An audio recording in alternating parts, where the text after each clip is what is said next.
بسم الله الرحمن الرحيم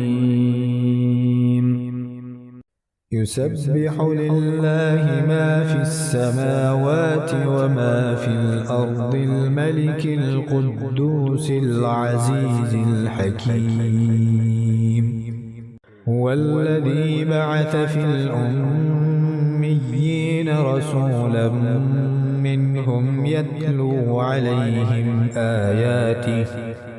يتلو عليهم آياته ويزكيهم ويعلمهم الكتاب والحكمة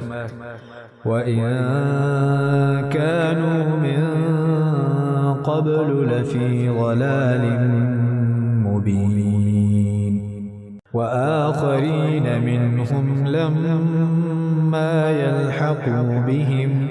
وهو العزيز الحكيم ذلك فضل الله يؤتيه من يشاء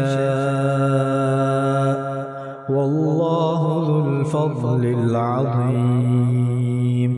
مثل الذين حملوا التوراة ثم لم يحملوها كمثل الحمار يحمل أسفارا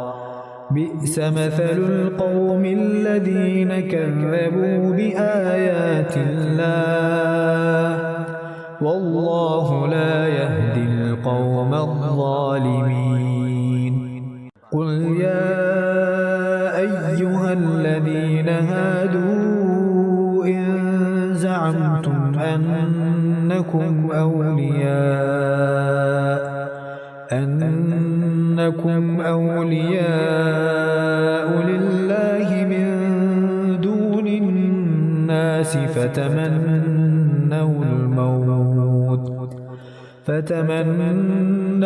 الموت إن كنتم صادقين ولا يتمنونه أبدا بما قدمت أيديهم والله عليم بالظالمين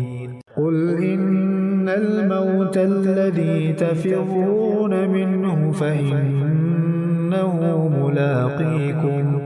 ثم تردون إلى عالم الغيب والشهادة فينبئكم بما كنتم تعملون يا أيها الذين